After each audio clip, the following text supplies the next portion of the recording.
Hello, I'm Dr. Andrew Pavia. I'm a professor of pediatrics and medicine at the University of Utah and chief of pediatric infectious diseases. And today we're going to talk about the GI impact study, which is a study of the impact of rapid molecular diagnostic tests in pediatric emergency departments. I want to give you some information on some of the pathogens and on the test so that you can have the greatest impact on your patients. This study is funded by the NIH and by BioFire Diagnostics. And what we're going to do is review the challenges of gastrointestinal infections, their diagnosis and treatment, talk about the instrument that we're using in this study, the GI film array panel, and then go over some of the critical pathogens that you may not be as familiar with that are detected in this panel so that you can use the information to help your patients optimally. So gastrointestinal infections are fun to talk about because of the wide range of pathogens, the interesting epidemiology and outbreaks, but they're very challenging to take care of because of the challenges of diagnosis and the limited treatment that we can offer in a time frame that's useful based on our current diagnostics. But they play an enormous role in healthcare and in clinical infections.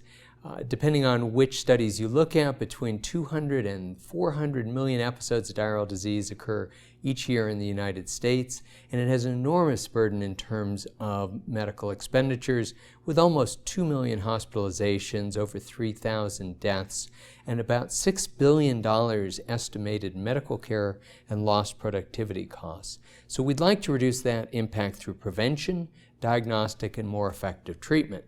But diagnosis has been the Achilles heel of this area.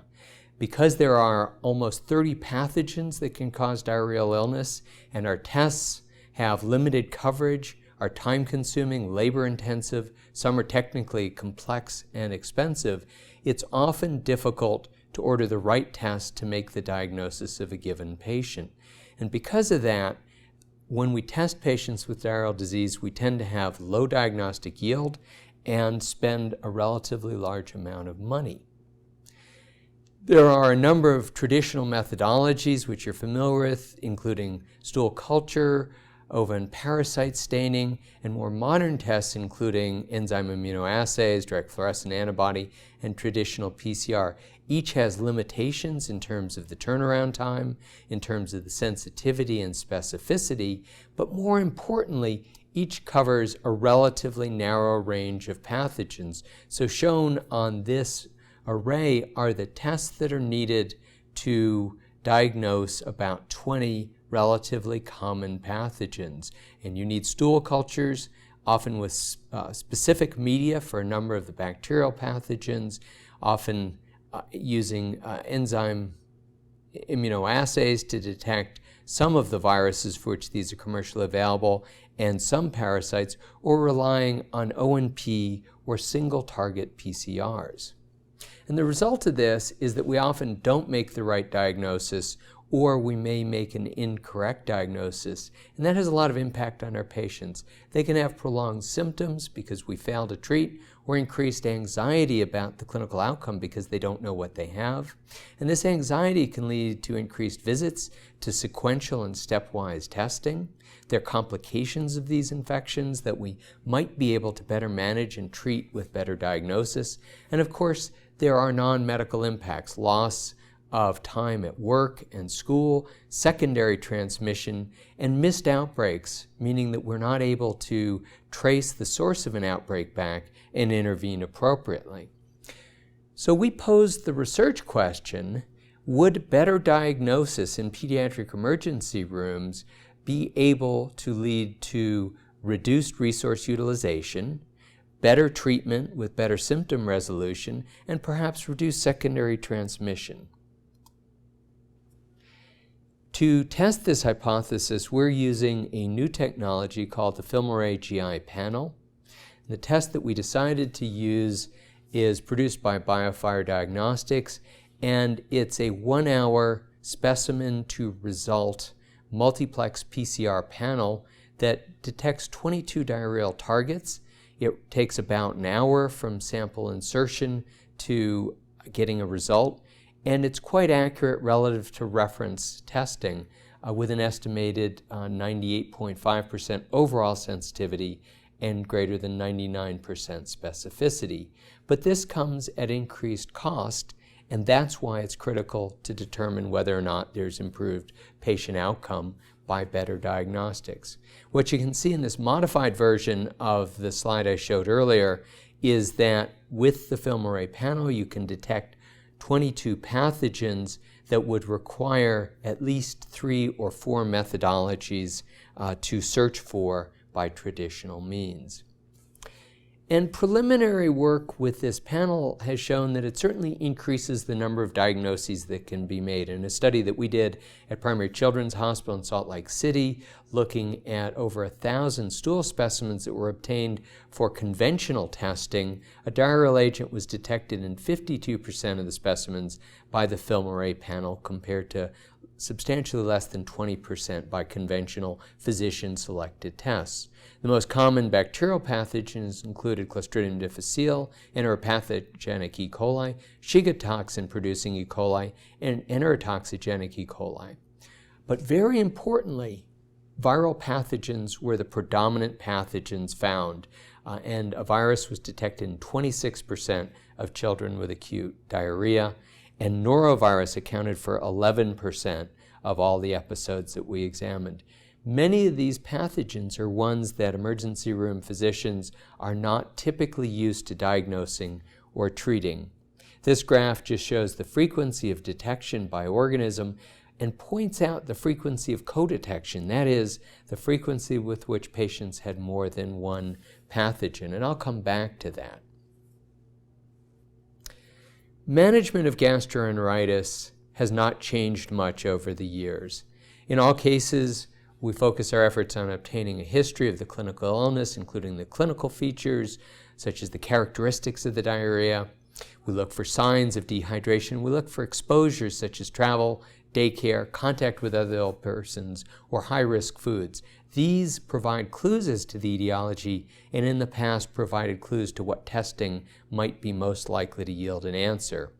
It's critical to assess dehydration, to treat dehydration with appropriate fluids. For infants, continuation of breastfeeding is critical, and an age-appropriate diet should be continued.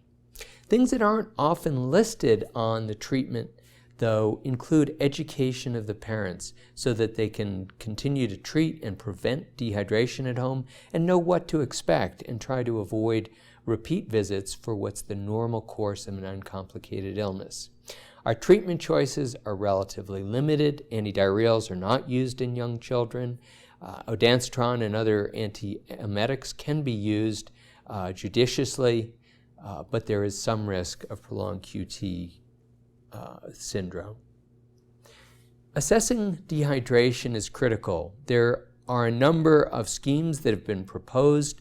The one that's most commonly used in the United States and that's been clinically validated is the Clinical Dehydration Scale, or CDS, that categorizes children as no dehydration, mild, or moderate, and it's reasonably accurate and can help assess the need for IV fluids. There are other scales out there. The second most commonly used in a research setting is the Gorelick scale, shown in this slide. It's a bit more complicated and not as widely used. I'm going to turn my attention now to specific pathogens and focus on some of the features that are important when you have a rapid diagnosis in hand, as well as some of the pathogens that you're not used to diagnosing in ordinary clinical practice. Let's begin with Clostridium difficile, which is probably the most commonly detected bacterial pathogen in the United States today, causing gastroenteritis. It's a gram-positive spore-forming rod, and its ability to form spores contributes to its epidemiology because the spores are resistant to many disinfectants and persist on many surfaces. The disease-causing strains are those that produce toxin A and B, but diagnosis is complicated in children because colonization is common among children less than a year of age. In fact, point prevalence studies suggest colonization among healthy children under a year of age of up to 50%, and if you follow kids sequentially throughout the year, most will be colonized at some point. So it's detected at the same rate in healthy infants and in those with diarrhea, and there's been a hypothesis for many years that children under 1 are not susceptible to the diarrhea-causing effects of toxin A and B, although this is not a fully areated of science. Thus, in children under 1, detection of C. difficile is common and rarely is the cause of their clinical symptoms. After the first year of life, rates of colonization start to fall. They remain higher than in adults up to about 3 to 4 years of age, and after that, for the rest of one's life, colonization is only detected in about 1 to 3%.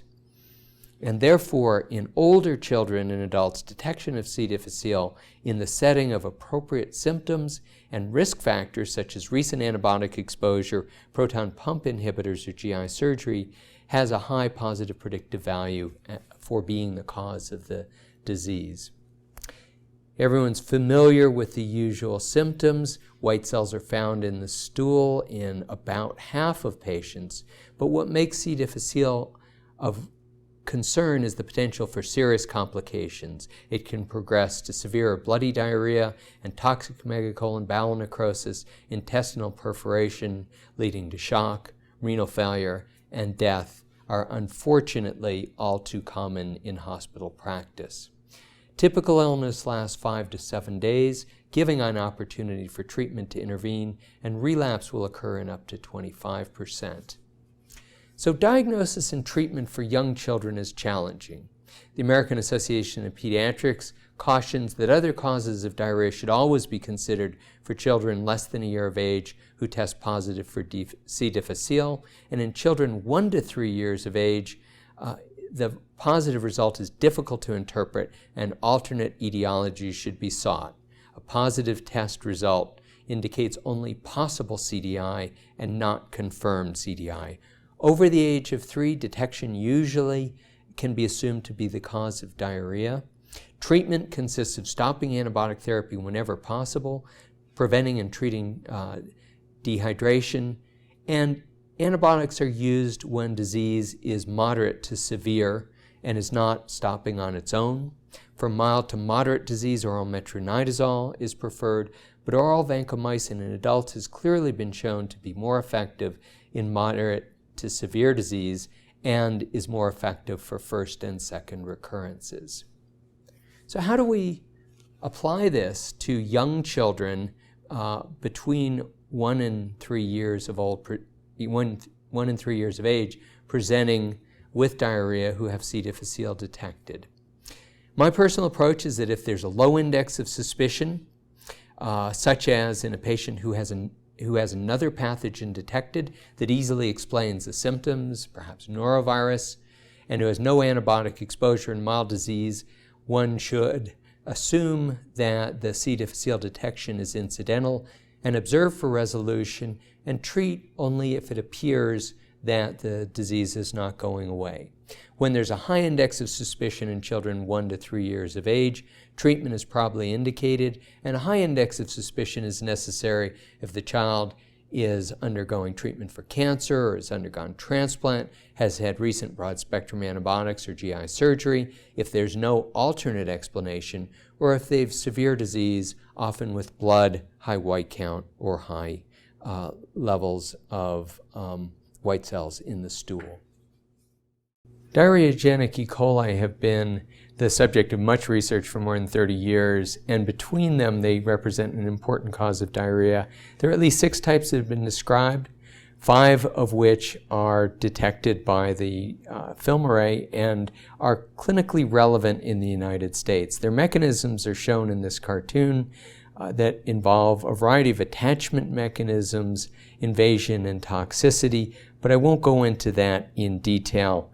If you're interested, you can look at the review by Croxon, which is a beautiful description of the pathogenesis. The first type of diarrhea-causing E. coli that you'll detect with film array that are of significant clinical importance are enteroaggregative E. coli. These are a group of E. coli that contain genes that allow a unique aggregate of adherence to intestinal cells, and then they produce one or more toxins that create diarrhea. Until recently, these were really only detected with research assays. They are known to be associated with exposure to food, ice, and water that are contaminated with animal and human waste, and previously were thought to be largely focused in developing countries. However, at least 2 high-quality U.S. case control studies and one from Scandinavia have shown that enteroaggregative E. coli are associated with diarrhea in children in both developing and developed countries, as well as in immunocompromised adults in both developed and developing countries. The illness follows an incubation period of about 3 days. Diarrhea is usually watery, associated with significant pain and cramps, but may cause mucus to appear. Fever is unusual. Dehydration is the usual major complication, but persistent diarrhea is a difficult complication that can occur especially in patients with HIV or other forms of immunosuppression. Typically, the illness lasts about 3 to 4 days, but as I mentioned, may be prolonged. Treatment is controversial. Clearly, prevention and treatment of diarrhea is useful. One small controlled trial in otherwise healthy adults and an uncontrolled study in patients with diarrhea showed that ciprofloxacin was associated with decreased duration of diarrhea, but whether that's the optimal treatment for children remains unclear.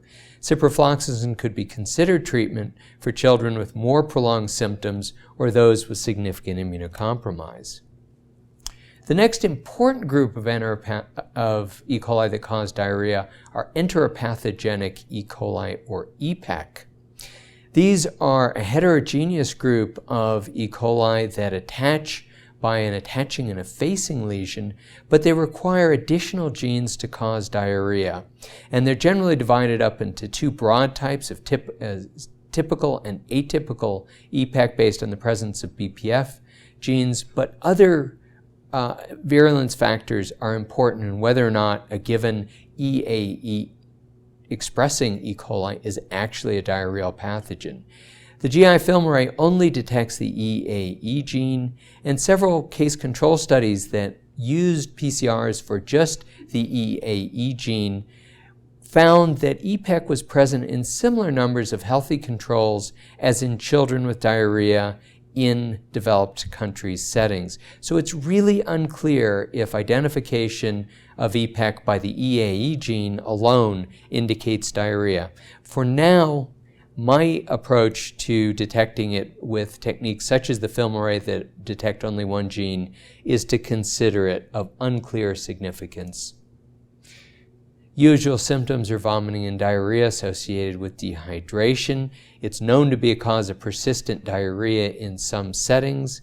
Antibiotics are generally not recommended for the treatment of EPEC in the United States, and their use in other settings has not been fully established.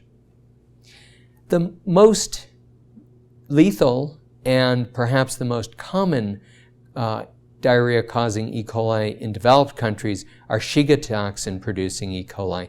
These are also known as enterohemorrhagic E. coli.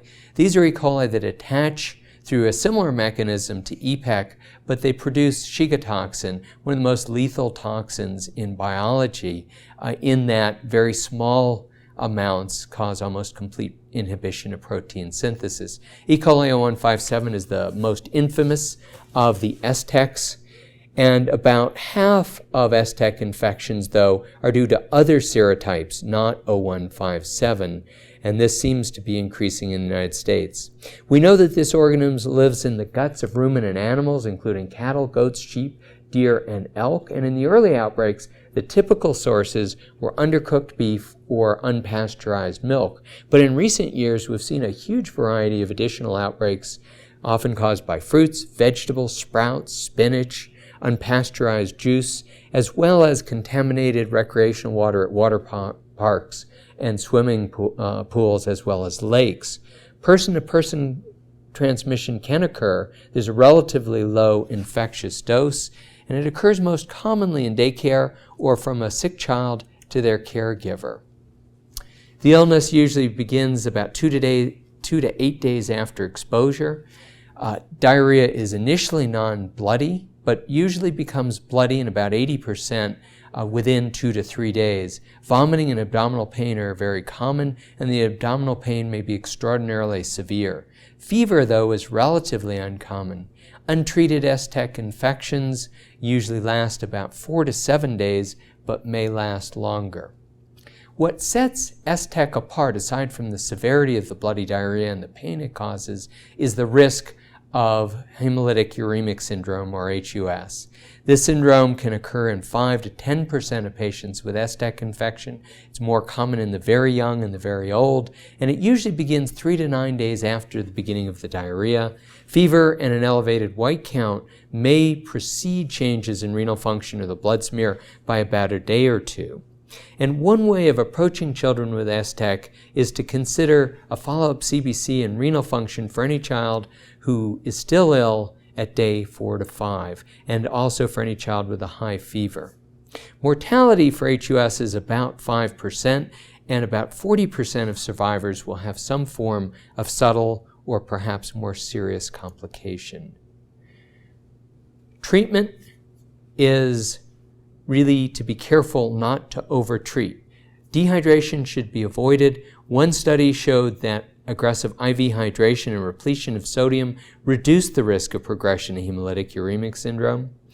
Antibiotics should not be given to people with S-tech infection. There's no evidence that they decrease symptoms, and a number of observational studies over more than 25 years have suggested that antibiotics are associated with an increased risk of HUS. Antidiarrheal medicines such as Imodium are also associated statistically with an increased risk of HUS.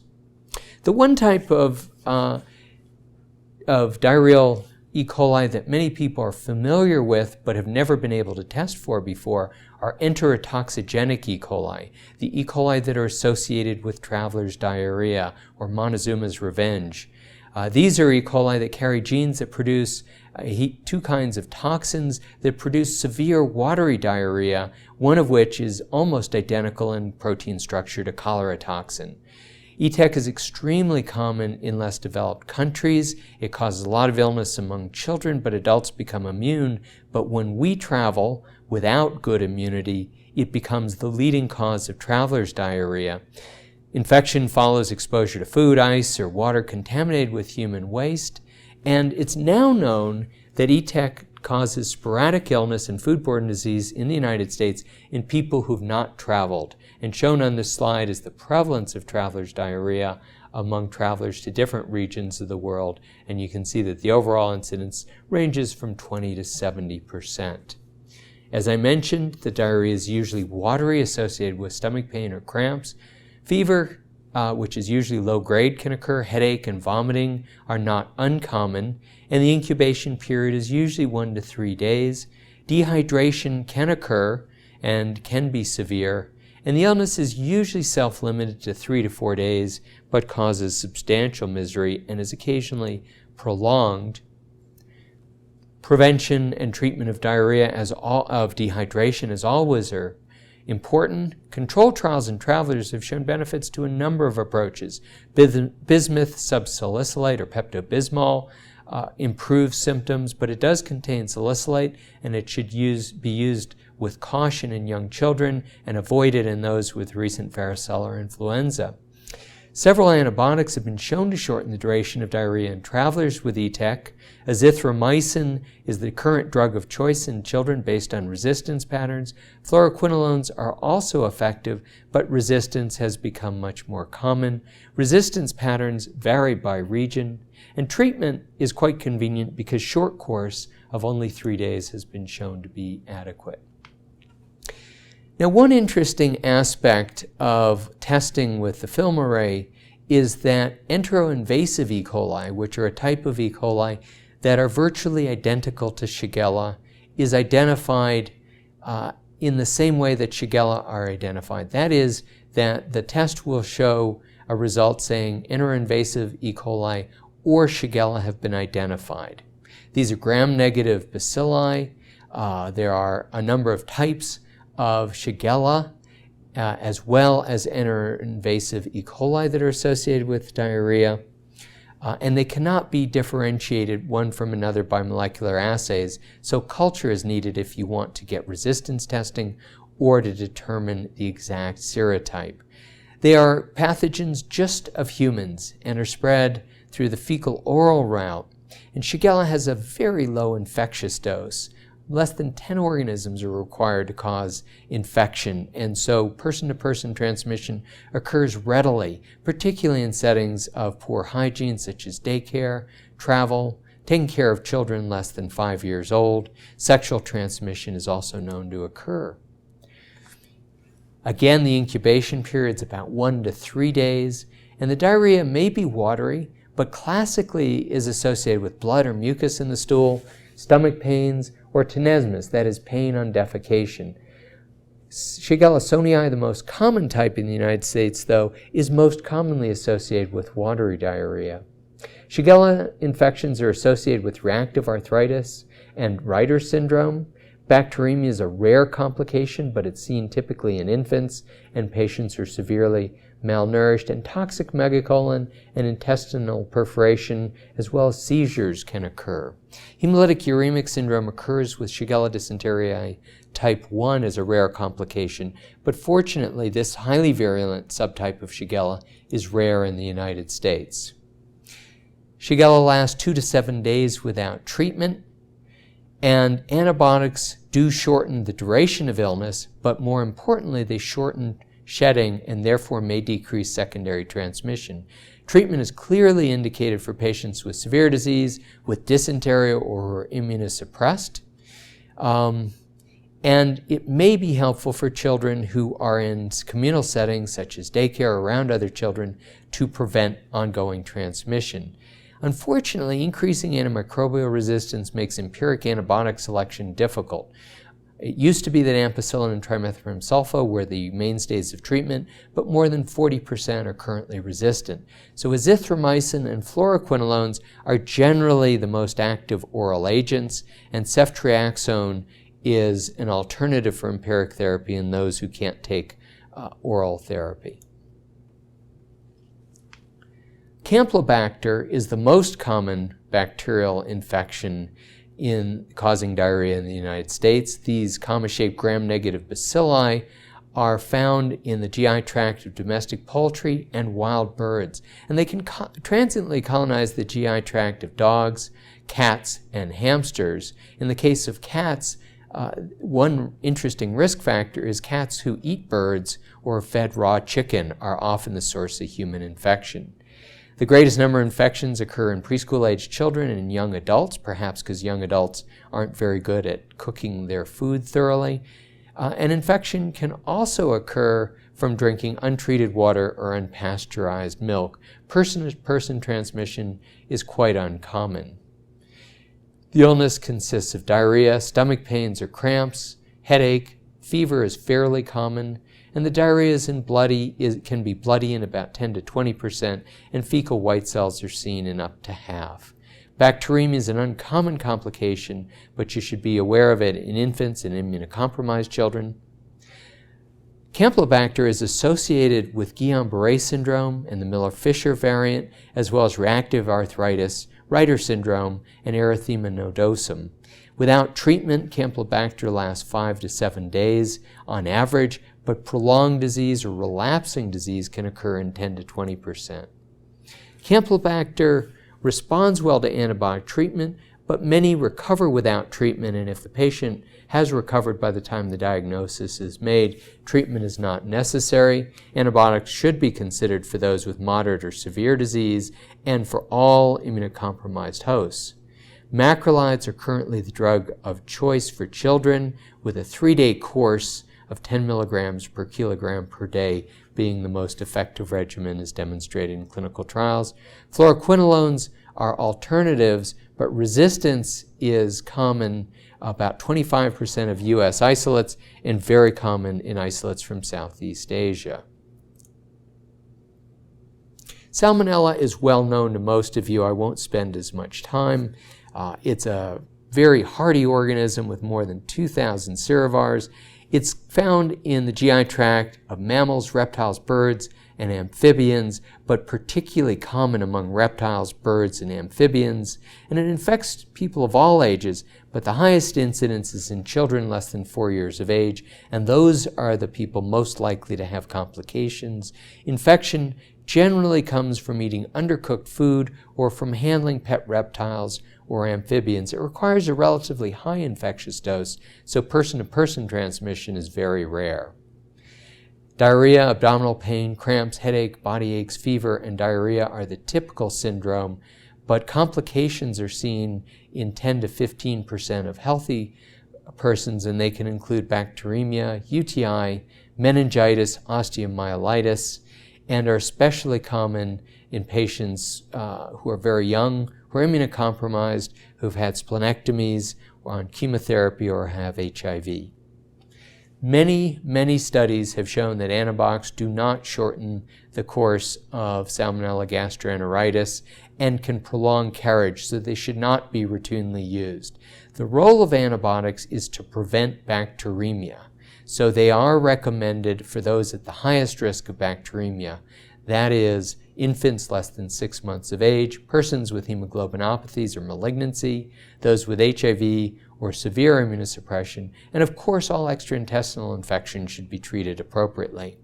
Antibiotic susceptibility is quite variable, but ampicillin and trimethoprim sulfamethoxazole are active against most strains and are the oral drugs of choice for children, and third-generation cephalosporins are generally active and are used for extraintestinal and severe disease.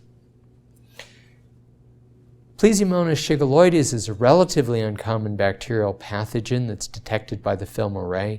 It's another gram-negative rod found in soil and water, and most infections follow drinking or swimming in contaminated water or eating raw or undercooked shellfish that come from contaminated water. They've also been detected following travel to tropical regions or exposures to reptiles or tropical fish. And secondary transmission can occur through fecal-oral contact. The incubation period is typical for diarrheal bacteria at 1 to 2 days. And the diarrhea, although most often watery, can be mucousy or bloody. Vomiting is common, and abdominal pain and cramping are quite prominent. Fever is relatively uncommon at only around 10%. Prolonged diarrhea has been described in about 13% of patients with plesiomonas. As with several other bacterial pathogens, infants and immunocompromised hosts are prone to bacteremia, and extraintestinal infections have been described in a wide variety of settings, including abscesses, peritonitis, the CNS tract, and eye infections, as well as rare cases of pneumonia. It generally resolves within 1 to 3 days without treatment. Antibiotics are generally not necessary for mild or self-limited illness, and there really are no controlled trials of the efficacy of therapy. One observational study showed a decreased duration of diarrhea, while another showed no benefit. Clearly, those with very severe illness or who are immunocompromised might benefit from antibiotic therapy, and based on what we know about susceptibilities, fluoroquinolones or trimethoprim sulfamethoxazole would be reasonable empiric choices. Ceftriaxone could be used in those who need parenteral therapy. Vibrio are a large number of species of curved motile gram-negative rods that generally live in a watery environment. The greatest number of them live in a marine environment where there's salt water or mixed water, such as estuaries. The best known of the Vibrios is Vibrio cholera, and the toxigenic forms of Vibrio cholera 01 and 0139 cause epidemic cholera, but other species such as non-01 and non-0139, Vibrio cholera, Vibrio parahemolyticus, Vibrio mimicus, are important causes of diarrhea. Most commonly, these will be seen in patients who have been eating raw or undercooked fish or who have ingested water in a marine environment, but fecal contamination of water or food can spread cholera. The incubation period can be short or up to 3 days, and most Vibrio cause a watery diarrhea syndrome, reminiscent but not as severe as classic cholera, with abdominal pain, cramps, and profuse watery diarrhea. But with Vibrio parahemolyticus, mucousy or bloody diarrhea can occur. Dehydration and electrolyte abnormalities are a major concern. Cholera kills through dehydration and electrolyte abnormalities. A number of Vibrio species have been known to cause bacteremia and severe sepsis. Vibrio vulnificus causes severe sepsis in those with liver disease, iron overload, and immune-compromising conditions, but a similar syndrome can occasionally be seen with other types of Vibrio. Typical Vibrio gastroenteritis only lasts 2 to 5 days without treatment. And generally, treatment of dehydration and reversal of electrolyte abnormalities are all that is indicated. For epidemic cholera and for more severe illness, or for those unable to clear the infection by themselves because of immunocompromised immune systems, and for those suspected of having sepsis, antibiotic therapy should be used. Doxycycline or fluoroquinolone are the oral therapies of choice, and ceftriaxone plus doxycycline is recommended for Vibrio vulnificus sepsis and for other types of Vibrio sepsis. Yersinia and Ercolitica is difficult to grow without special media in the clinical laboratory, so is massively underdiagnosed if you're not thinking about it, but will be detected by the film array. It is an organism that's found in the intestines and the lymphatic tissue of pigs and some other mammals, and therefore most Yersinia infections come from contaminated food, which is most often raw or undercooked pork. There are also a large number of infections that have occurred among people who've been preparing or handling the raw pork, particularly in the preparation of chitlins. But other foods and contaminated milk have caused outbreaks. The illness that Yersinia causes has typical features of a diarrheal illness with diarrhea, vomiting, and fever, but there may be mucus or blood, but complications are somewhat more common. Severe right lower quadrant pain due to mesenteric adenitis can be a good mimic of appendicitis. Peritonitis, intestinal perforation, toxic megacolon, and cholangitis can also occur.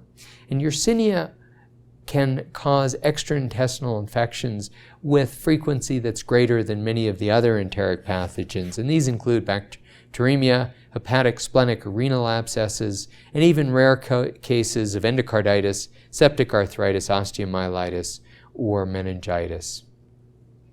Most patients with Yersinia will get better without antibiotics, and attempts to demonstrate that antibiotics shorten the course of therapy have been unsuccessful, but in this case the absence of data is not necessarily an absence of benefit. For more severe disease, and particularly for mesenteric adenitis or extraintestinal infection, treatment is indicated.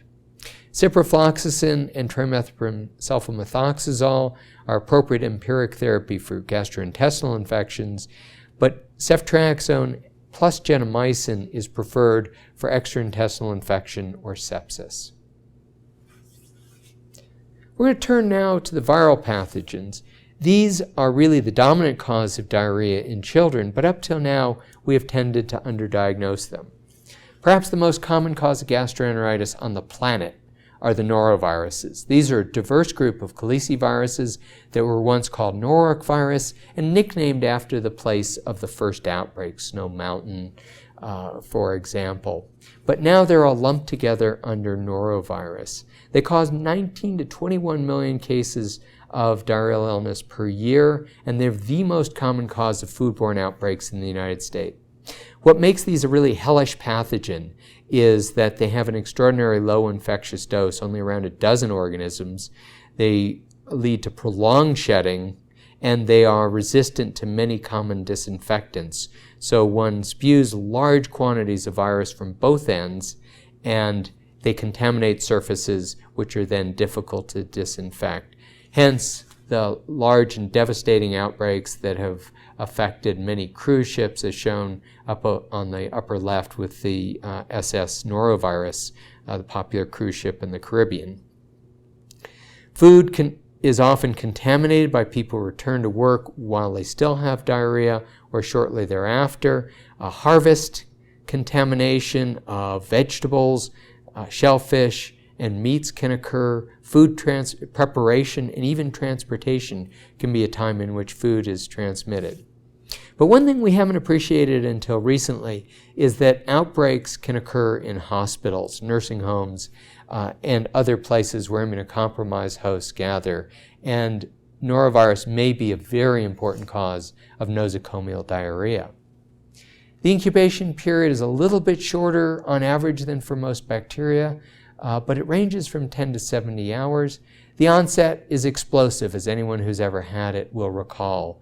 Usually begins with profound vomiting, followed with diarrhea, sometimes simultaneously. Abdominal pain and cramps can occur. Fever may be low grade. Headache occasionally occurs.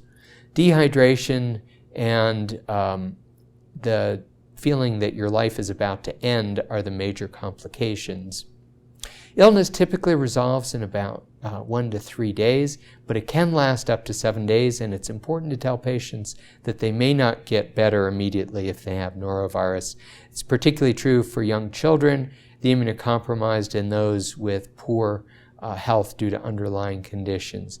The treatment largely is symptomatic with fluid replacement, correction of electrolyte abnormalities, but antiemetics may be necessary. Antimotility agents are not appropriate for young children, but may be helpful for teenagers or adolescents. And of course, as in all viral illnesses, antibiotics don't help and may make the diarrhea worse. Adenovirus is well known for the respiratory infections it causes, but specific subtypes of adenovirus subgroup F, particularly the subtypes 40 and 41, cause gastroenteritis, and they're a pretty common cause of gastroenteritis. Studies have shown that 7 to 9% of children presenting to emergency departments with gastroenteritis may have adenovirus. It's more common in young children, but it can infect all of us. It's spread by the fecal-oral route, and outbreaks in daycare centers have been quite common. The illness has an unusually long incubation period, making it hard to track the source, and it's up to 8 to 10 days. The illness is usually watery diarrhea with abdominal pain, cramps, and/or fever, but the typical symptoms of respiratory adenovirus, conjunctivitis, cough, coryza, are not usually seen with adenovirus diarrhea. Prolonged abdominal pain and mesenteric adenitis can occur. Adenovirus can cause bloody diarrhea, the only virus that I know that can do this. And in transplant patients and in others with severe immunocompromise, it can disseminate and cause complications. An important thing to know about adenovirus is that it is typically fairly prolonged. It lasts 4 to 8 days and can last up to 2 weeks. It's really important to let patients in whom you've diagnosed adenovirus know that they're going to be sick for up to a week. Otherwise, they're going to assume that they have another source of infection and want to seek additional care and testing. Fluid replacement and correction of electrolyte abnormalities are critical, and of course, antibiotics should be avoided. The other 3 viruses detected in the film array panel that are quite common are rotavirus, astrovirus, and sapovirus. All share some features as small RNA viruses. Astrovirus and sapovirus are more closely related to each other as caliciviruses.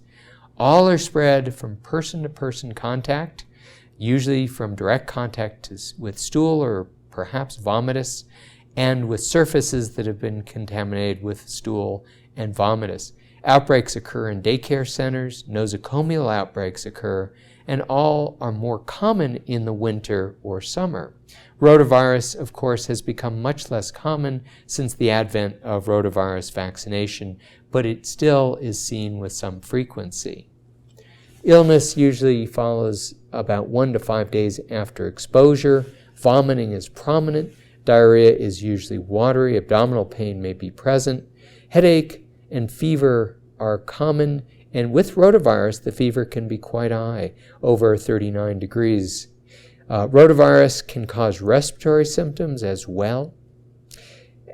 Children with rotavirus are particularly prone to significant dehydration and electrolyte abnormalities, and in areas where there's poor access to medical care, including parts of the U.S. with poor health care, rotavirus kills infants. High fevers, seizures, and encephalopathy are complications, as is intussusception. Intussusception is actually more common with rotavirus illness than it was with the first vaccine, which was withdrawn from the market. Rotavirus can last up to 8 days. Again, important to let patients know this. And for astrovirus and sapovirus, the typical duration is much shorter. And of course, treatment is symptomatic for all three of these agents. Protozoal pathogens are less common than bacteria and viruses in the United States, but cause fairly severe disease, and their detection is quite important. In the past, ova and parasite exams were used to detect those agents which were not testable by EIA or DFA, and those tests have very low sensitivity, particularly for Cryptosporidium and Cyclospora, for which special stains are required. So the use of molecular testing may usher in a new era of treatment and detection of protozoal disease. On the next slides, I've lumped Cryptosporidium, Cyclospora, Chiotensis, Entamoeba histolytica, and Giardia lamblia together, but I will point out significant features of each of them. Cryptosporidium and Giardia lamblia, which is also known as Giardia intestinalis, are found in the intestines of humans and many animal species, particularly mammals. Infection is usually waterborne, but for both of these organisms, spread can occur in daycare and families. Waterborne infection can come from drinking out of streams or from recreational water, such as water parks, ponds, lakes, and inadequately chlorinated pools. Cyclospora is a relatively recently understood and described infection that is only traced to contaminated fruits and vegetables so far because it requires a maturation phase in the soil. Outbreaks have occurred due to raspberries, basil, lettuce, and other produce, generally coming from Central America. Entamoeba histolytica or amoebiasis is a global infection. Infections follow ingestion of food or water that are contaminated with human feces, and most of the infections we see in the United States are in travelers to a developing country, but there are areas in the United States where autochthonous, that is local infections, are relatively common. For all of these organisms, sexual transmission can occur, but it's particularly an issue for Entamoeba histolytica. All of the protozoal pathogens have a relatively long incubation period, ranging from 7 to 14 days, and it can be quite a bit longer for amoeba. The symptoms vary by organism. Giardia famously causes flatulence or sulfur burps, bloating, diarrhea, can cause foul smelling or fatty stools due to malabsorption, nausea, abdominal cramps, and some degree of weight loss.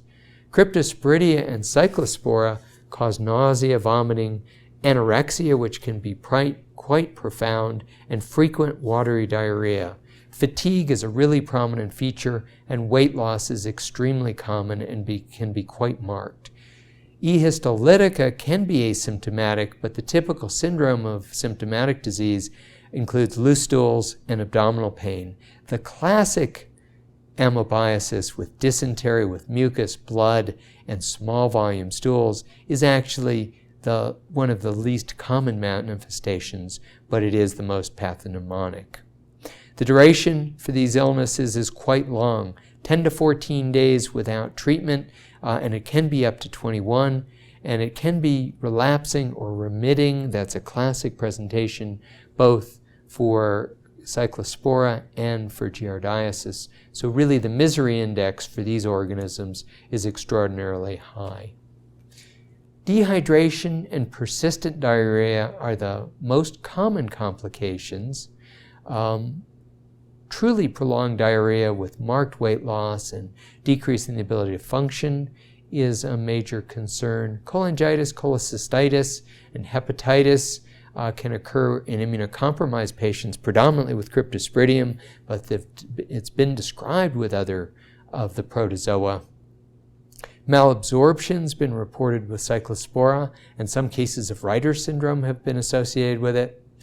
With amoeba, at the worst end of the spectrum, one can see fulminant colitis, toxic megacolon, bowel necrosis, peritonitis, liver abscesses, or brain abscesses. And with all of these, but particularly with Giardia, malabsorption, growth retardation, hypoalbuminemia, vitamin deficiencies, and anemia can occur. So these are particularly important diseases to detect and to treat.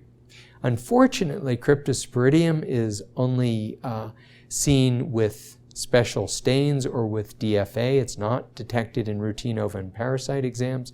Cyclospora is generally not diagnosed on routine ova and parasite exams, although the organism autofluoresces and can be detected with modified acid-fast stains. However, molecular detection techniques have greatly improved our ability to find these organisms. Each of them is treatable, and each requires a specific treatment. The treatment doses are different for each organism. For Giardia, tinidazole is the most effective drug and can work as a single dose. Metronidazole has been used for years but requires multiple days of dosing and has a somewhat higher side effect profile. Nitazoxanide has been shown to be effective and can be used in refractory cases, but is somewhat more expensive. Actually, it's quite a bit more expensive. For Cryptosporidium, a randomized trial showed that nitazoxanide reduced the duration of diarrhea in immunocompetent patients, and given the typical 14-day duration, treatment is worthwhile despite the high cost of nitazoxanide. For immunocompromised patients, treatment is much less successful. Promomycin and azithromycin have been used in combination, but I would urge you to get an infectious disease consultation if a transplant patient develops Cryptosporidium. Cyclospora is a miserable, prolonged disease, but it responds very quickly and effectively to treatment with trimethoprim sulfamethoxazole. The treatment of Entamoeba histolytica is a bit more complicated. Treatment requires higher doses of metronidazole or tinidazole, but these will not eliminate the cyst carriage, and so the patient may get better but still remain infectious to their family members, and a second agent to eliminate cyst carriage is necessary. Paromomycin or iodoquinol are those that are used in the United States most commonly. And the last two slides, which you may wish to use later on as a reference, summarize what I've talked about in terms of those organisms that are amenable to treatment. It shows the first-line treatment, the recommended pediatric doses, and alternative treatments. The first slide covers bacteria, and the second summarizes treatment of the protozoa. So I hope you found this very useful.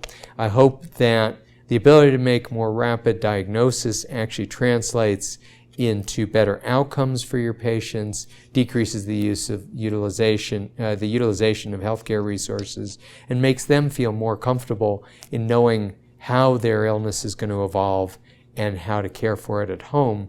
However, as with any new technology, it's really critical that we subject it to rigorous testing to see whether or not it really has an impact on patient outcomes that matter. Thank you very much for your attention.